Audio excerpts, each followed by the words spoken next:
it's quite important to recognize that there are certain shortages of things that really matter to people, that are really grinding down the quality of our lives and of our culture. Houses being a primary example of that, just places to live, basic places to live, but of good infrastructure and all of those things.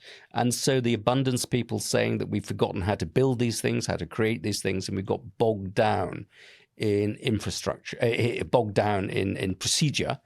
There's a lot of truth in that. But if what they're saying is essentially what we need to go do is to go back to the Blair Clinton agenda of centrism, which simply meant freeing up markets, reducing regulations, getting things on the move, I don't think that's enough. Because there's another problem there. We have too little of the good stuff, but too much of the bad stuff. And we're producing lots and lots of tat, obviously, and it's easier now than ever to produce tat. Manufacturing is incredibly efficient, and it's incredibly good at producing copies and cheap stuff and fast fashion and all of those things, which add very minimally to the quality of life. But we're also overproducing information, and we're not distinguishing between good and bad information. So the information environment is massively overcrowded. And if you look at, I don't know, if you look at pop music, or if you look at the world of TikTok videos, or all of these things, things last a very short period of time.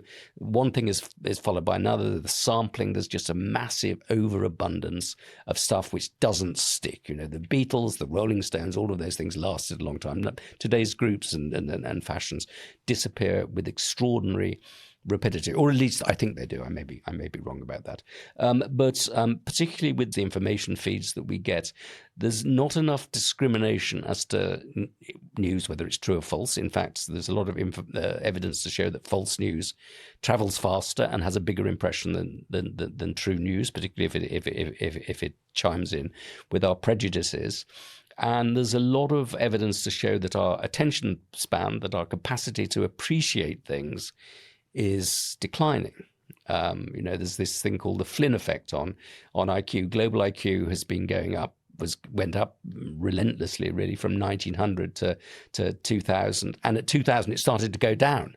So test scores in mathematics, test scores in verbal reasoning, IQ scores, they're all starting to go down at roughly the time when this social media phone revolution takes over. So it's damaging our capacity to concentrate, and damaging our capacity to persevere in the long term to get desirable ends.